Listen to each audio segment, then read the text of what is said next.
નમસ્કાર વિદ્યાર્થી મિત્રો, મારી યુટ્યુબ ચેનલ સંજય પટેલમાં આપ સૌનું હાર્દિક સ્વાગત છે. મિત્રો, આજના વિડીયોની અંદર આપણે ધોરણ 7 વિષય છે હિન્દી, જેનો પાઠ 3 કે જે સત્ર 1 ની અંદર આવે છે, જેનું નામ છે કુત્તે કી વફાદારી. આ પાઠના સ્વઅધ્યયન પોથીના પ્રશ્નો અને તેના જવાબો વિશે શીખવાના છીએ. વિદ્યાર્થી મિત્રો, જો તમે મારી ચેનલમાં નવા હોય તો મારી ચેનલને જરૂરથી સબસ્ક્રાઇબ કરો. વિડીયો સારો લાગે તો લાઈક કરો, શેર કરો અને બેલ નોટિફિકેશન ઓન કરો, જેથી મારા આગળના નવા વિડીયો પણ આપને મળતા રહે. તેમજ વિદ્યાર્થી મિત્રો, આ પાઠની પીડીએફ જોવા માટે પ્લે સ્ટોરમાં જઈ અમારી એપ્લિકેશન વિશ્વગુરુ STD 1 થી 12 ગુજરાતી ડાઉનલોડ કરી તમારા મોબાઈલમાં ઇન્સ્ટોલ કરો. જે તમે શરૂ કરશો તો આ પ્રકારે જોવા મળશે, જેમાં સ્વઅધ્યયન પોથીની અંદર ધોરણ બતાવશે, ધોરણ પસંદ કરશો એટલે વિષય બતાવશે, વિષય પસંદ કરશો એટલે પાઠ બતાવશે. જેમાં વિડીયો ઉપર ક્લિક કરશો તો વિડીયો જોવા મળશે અને પીડીએફ ઉપર ક્લિક કરશો તો તમને પીડીએફ જોવા મળશે. તો આશા રાખું છું અમારી એપ્લિકેશન આપ સૌને ગમશે. જરૂર ડાઉનલોડ કરજો, જે એકદમ ફ્રી છે, કોઈ પણ પ્રકારનો ચાર્જ નથી. તો ચાલો મિત્રો, હવે શરૂ કરીએ પાઠ 3. प्रश्न 1 अ, सही विकल्प चुनिए. पहला, सेठ ने पैसे के बदले कुछ गिरवी रखने को क्यों कहा? तो उत्तर होगा सेठ को लाखा पर विश्वास नहीं था. दूसरा, बंजारे ने कुत्ता गिरवी रखा क्योंकि? तो उत्तर होगा और कोई चीज नहीं थी. तीसरा, सेठ ने कुत्ते को मुक्त क्यों कर दिया? तो उत्तर होगा कुत्ते ने सूद समेत रुपये लौटा दिए थे. चौथा प्रश्न, बंजारे ने कुत्ते को क्यों मार दिया? तो उत्तर होगा गलत फहमी हुई थी. पांचवा, बंजारा फूट फूट कर रोने लगा क्योंकि? उत्तर होगा अपनी गलती पर पछतावा हो रहा था. प्रश्न 1 ब, वाक्य कौन किसे कहता है? लिखिए. पहला, मैंने व्यापार में सब कुछ खो दिया है. तो यह वाक्य लाखा सेठ से कहता है. दूसरा, तुम्हारे पास यह कुत्ता है. तो यह वाक्य सेठ लाखा से कह रहे हैं. तीसरा, तुम मुक्त हो. तो यह वाक्य सेठ कुत्ते से कह रहे हैं. चौथा, कुत्ते ने मेरी जबान काट ली. यह वाक्य लाखा अपने आप से कह रहा है. प्रश्न 1 का घटनाओं के सही क्रम कोष्टक में लिखिए. तो पहला होगा, एक बंजारा था. दूसरा, उसके पास एक वफादार कुत्ता था.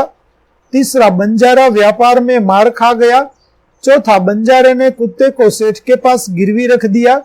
पांचवा, चोरी का माल वापस लाने में सेठ को कुत्ते ने मदद की.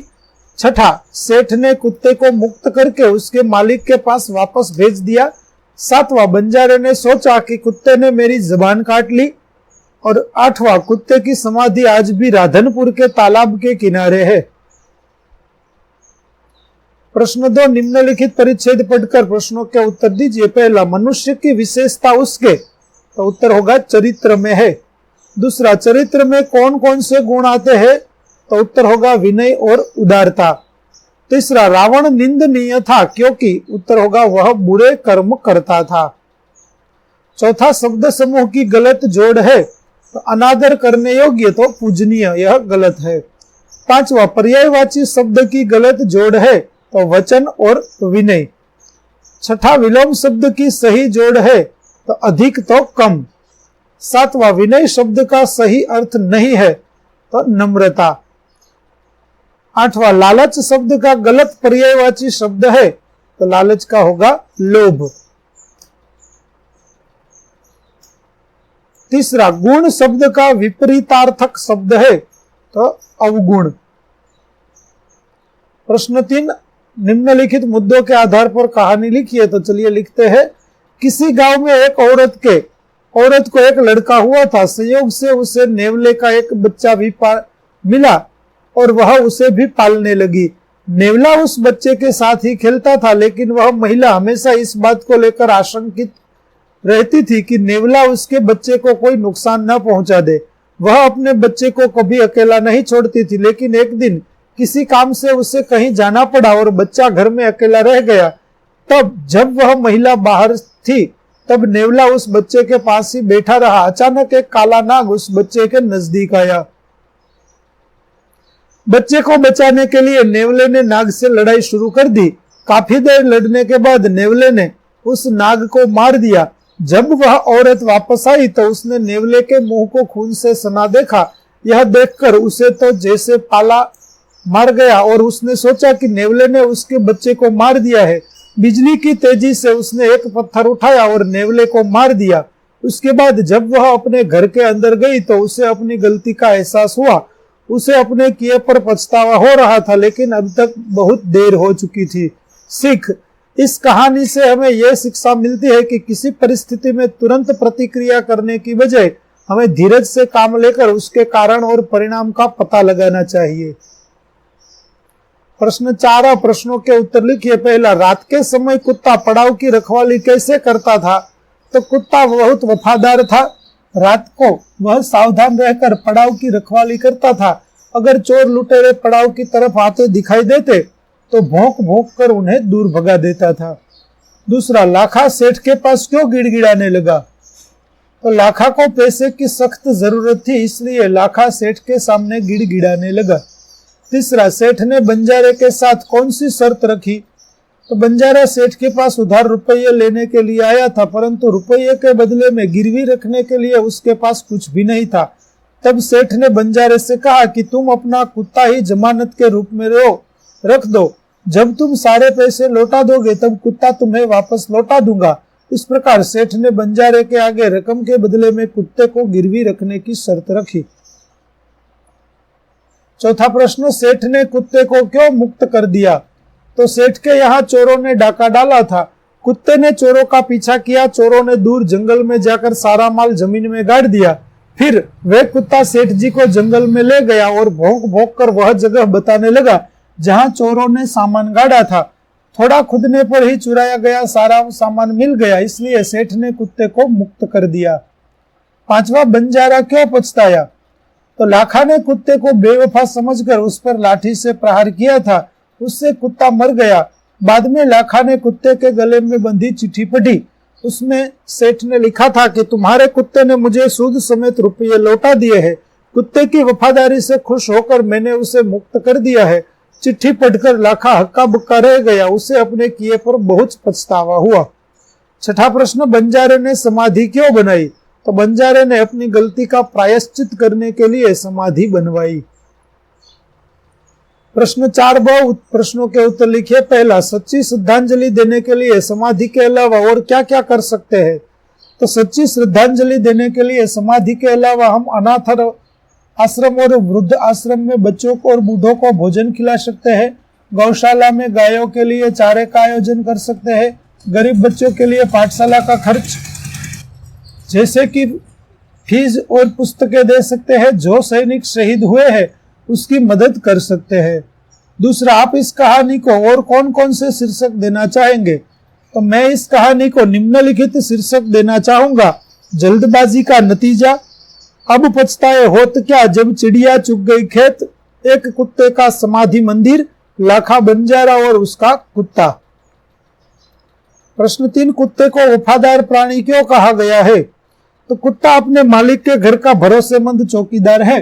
कुत्ते के कारण चोर मालिक के घर में घुसने की हिम्मत नहीं करते। यदि चोर मालिक का सामान चुरा ले जा रहे हो तो कुत्ता उनका पीछा करता है। अगर चोरों ने कहीं सामान छिपाया हो तो कुत्ता मालिक को उस जगह तक ले जाता है और छिपाया हुआ सामान वापस दिला देता है। मालिक के लिए कुत्ता अपना जीवन भी कुर्बान कर देता है। अपने इन्हीं गुणों के कारण कुत्ते को वफादार प्राणी कहा गया है। चौथा, बिना सोचे समझे काम करने से क्या हानि होती है? तो बिना सोचे समझे काम करने से हमारा काम बिगड़ सकता है।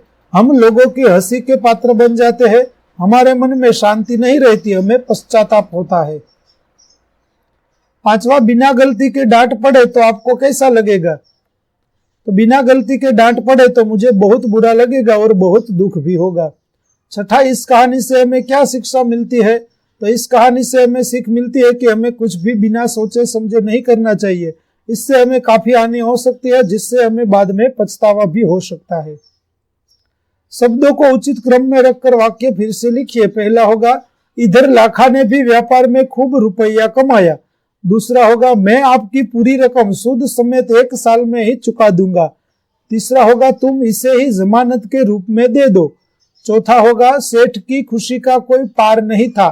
पांचवा होगा, खुश होकर मैंने स्वयं इसे मुक्त किया है। छठा होगा, कुत्ता सेठ की धोती पकड़कर आगे खींचने लगा। नीचे दिए गए शब्दों का प्रयोग इकाई के जिस वाक्य में हुआ हो वह वाक्य लिखिए। पहला, लाखा के पास एक सुंदर कुत्ता था। मेरी जबान पर विश्वास रखे और रुपये दे दीजिए। सुद, मैं आपकी पूरी रकम सुद समेत 1 साल में ही चुका दूंगा। पीछा, कुत्ते ने चोरों का पीछा किया। मुग्ध, तो कुत्ते की वफादारी पर वह मुग्ध हो गया। मुक्त, तो खुश होकर मैंने स्वयं इसे मुक्त किया है। गलत शब्द पर्यायवाची शब्द के आगे निशान लगाइए, जिसमें पुराना यानी विगत, संसार का गलत शब्द होगा तरंग, वफादार का गलत शब्द होगा सदाचारी, तालाब का गलत शब्द होगा पंकज, चोर का गलत शब्द होगा मरकट, मालिक का गलत होगा सेठ। कोष्टक में दिए गए समान अर्थ वाले मुहावरों का वर्गीकरण कीजिए। तो 9 2 11 होना, जिसमें छू मंतर होना, रफ्फू चक्कर होना, दुम दबाकर भागना और काफुर होना। उसके बाद हक्का बक्का रह जाना यानी कि दंग रह जाना, आंख फटना, दांतों तले उंगली दबाना, कलेजा थक से हो जाना और मुंह देखते रह जाना। फूटी कोडी न होना, जिसका अर्थ होगा कानी कोडी न होना, कफन की कोडी न होना। और फूट फूट कर रोना, तो जार जार होना, डाढ़ मर कर रोना, रसातल पहुंचना, हिंचकी बंधना और 8 आंसू रोना।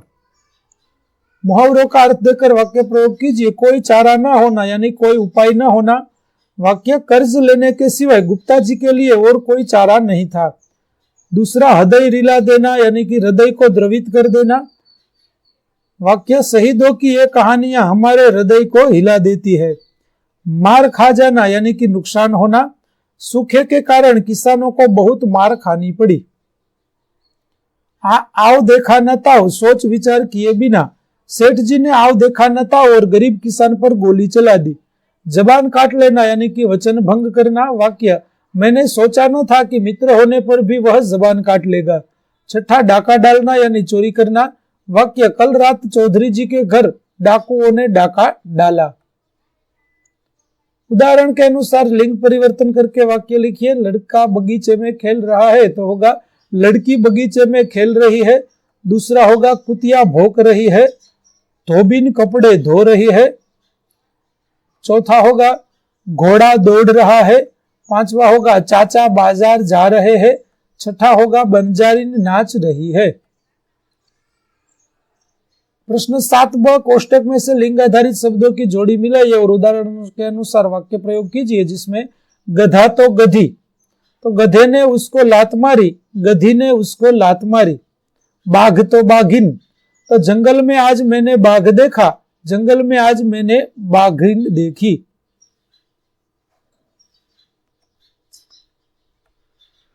उसके बाद तीसरा, चौधरी तो चौधराइन, चौधरी गांव का मुखिया होता है, चौधराइन चौधरी की पत्नी है। मोर तो मोरनी, मोर बारिश में नाचता है और मोरनी बारिश में नाचती है। राजा का होगा रानी, राजा बहुत ही अच्छे है और रानी बहुत अच्छी है। स्वामी का होगा स्वामिनी, तो स्वामी वहां बैठे हुए हैं और स्वामिनी वहां बैठी हुई है। निम्नांकित वाक्यों में से व्यक्तिवाचक संज्ञा को पहचान कर उसका जातिवाचक संयुक्ताक्षर बनवाइए। नर्मदा सबको पानी देती है, तो नदी सबको पानी देती है। हिमालय बहुत ऊंचा है, तो पर्वत बहुत ऊंचा है। दमयंती गा रही है, तो लड़की गा रही है। गुलाब सुंदर है, तो फूल सुंदर है। बरगद हरा भरा है, तो पेड़ हरा भरा है। 8वां, उदाहरण के अनुसार जातिवाचक संज्ञा शब्दों के आधार पर 2 व्यक्तिवाचक संज्ञा शब्द लिखिए। शहर तो राजकोट और जूनागढ़, पहाड़ तो गिरनार और हिमालय, लड़की तो राधिका और किंजल, देश तो भारत और नेपाल, फल आम और केला, मिठाई लड्डू और हलवा। 8 का उदाहरण के अनुसार व्यक्तिवाचक संज्ञा शब्दों के आधार पर जातिवाचक संज्ञा लिखिए। गेहूं चावल तो अनाज, पायल कंगन तो गहने, रामकृष्ण तो भगवान, उत्तर दक्षिण दिशा, आंख कान तो अंग, थाली चम्मच तो बर्तन। प्रश्न 8ड, रेखांकित संज्ञा के प्रकार लिखिए। जिसमें बंदर जातिवाचक संज्ञा, ताजमहल व्यक्तिवाचक संज्ञा, मनुष्य जातिवाचक संज्ञा, छात्र जातिवाचक संज्ञा और रामू व्यक्तिवाचक संज्ञा। 8 सही विकल्प करके निशानी कीजिए। जिसमें शब्दकोश का सही क्रम तो तीसरा होगा, दूसरे में शब्दकोश का सही क्रम दूसरा ही होगा, तीसरे में शब्दकोश के क्रम में तीसरे स्थान पर होगा मिस्री, चौथे में शब्दकोश के क्रम में दूसरे स्थान पर होगा नाराज। प्रश्न 9ब, नीचे दिए गए शब्दों के बाद तुरंत आने वाले शब्द और उसका अर्थ शब्दकोश में से ढूंढकर लिखिए, जिसमें क्षमा के बाद आएगा समाई, जिसका अर्थ होगा क्षमा करने की क्रिया या भाव। ज्ञानी के बाद ज्ञानेंद्रिय, जिसका अर्थ है ज्ञान करने वाली इंद्रिया। आंगन के बाद आंगनबाड़ी, जिसका अर्थ होगा बालवाड़ी। त्राहिमाम के बाद होगा त्रिश, जिसका अर्थ होगा 30वां। श्रमिक के बाद होगा श्रमिक आवर्त, जिसका अर्थ है कर्मचारियों की उपस्थिति का बदलाव। प्रश्न 10, अपनी राय लिखिए, पशु पक्षियों को पिंजरे में बंद करना चाहिए या नहीं, क्यों? तो पशु पक्षियों को पिंजरे में बंद नहीं करना चाहिए, क्योंकि उनकी भी जिंदगी उनको अपने तरीके से जीने देना चाहिए। वो भी उदास होते हैं जब हम उन्हें कैद करते हैं, और कैद होने के वजह से वह अपनी स्वतंत्रता खो बैठते हैं, और हमें भी उनको छोड़ देना चाहिए ताकि वो अपनी जिंदगी अपने तरीके से बिता सके। दूसरा, किसी भी जानवर को मारना, सताना, जख्मी कर देना उचित है या अनुचित? तर्क संगत अपनी राय दीजिए। तो किसी भी जानवर को मारना, सताना, जख्मी कर देना उचित नहीं है। जानवरों को भी जान होती है, उनको मारना नहीं चाहिए। इंसान अपने स्वार्थ के लिए जानवरों को हानि पहुंचाता है, उनको मारने से उनको भी दर्द होता है, उन्हें हानि करना कानूनी गुनाह है। इस वजह से मेरे अनुसार जानवरों को मारना, सताना, जख्मी कर देना अनुचित है। प्रश्न 11, प्रश्नों के उत्तर लिखिए। आपने कभी किसी पशु की रक्षा के लिए प्रार्थना की है? यदि हाँ, तो उस घटना को लिखिए। तो हाँ, एक बार हमारे घर के सामने मकान बनाने के लिए एक गड्ढा खोदा था। रात के समय उस गड्ढे में एक गाय गिर गई। गाय ने सुबह तक बहुत कोशिश की, पर वह बाहर ना निकल सकी। बहुत बारिश शुरू हुई और गड्ढा पानी से भरने लगा। उस वक्त मैंने गाय को बचाने के लिए की गई मेरी प्रार्थना सफल हुई और गाय बच गई। दूसरा, पशु पक्षियों की असाधारण दोस्ती की सच्ची घटनाओं को पढ़कर अपने मन में आने वाले विचार को लिखिए। तो मैंने जुमो, भिस्ती और सिंह की मित्रता नाम की मनुष्य और प्राणी के प्रेम की सच्ची घटनाएं पढ़ी है। मनुष्य अगर प्राणी को सच्चे दिल से चाहे तो प्राणी भी मनुष्य के प्रति प्रेम और वफादारी निभाने में पीछे नहीं रहते। पशुओं में भी प्रेम, वफादारी, करुणा, क्रोध जैसे गुण होते हैं। तीसरा, क्या कोई ऐसी घटना आपके साथ हुई है जिसके आपके मन में प्रायश्चित का भाव जगा हो? अगर हाँ, तो उसके बारे में लिखिए। तो हाँ, एक बार मकर संक्रांति के पर्व पर मैं पतंग उड़ा रहा था, तभी एक कबूतर आया और मेरी पतंग से टकरा गया और नीचे गिर गया। कबूतर के पंख में गहरी चोट आई थी। मैंने उस कबूतर को बचाने के लिए बहुत प्रयत्न किए, लेकिन बचा न सका। इस घटना से मुझे बहुत बुरा महसूस हुआ और मैंने प्रायश्चित का अनुभव किया। तो विद्यार्थी મિત્રો, અહીં આપણો પાઠ 3 ના સ્વાધ્યાયન પોથીના પ્રશ્નો અને તેના જવાબો પૂરા થાય છે। ફરી મળીશું નવા પાઠ સાથે। પીડીએફ જોવા માટે પ્લે સ્ટોરમાંથી અમારી એપ્લિકેશન વિશ્વગુરુ STD 1 થી 12 ગુજરાતી ડાઉનલોડ કરો। ત્યાં સુધી આવજો।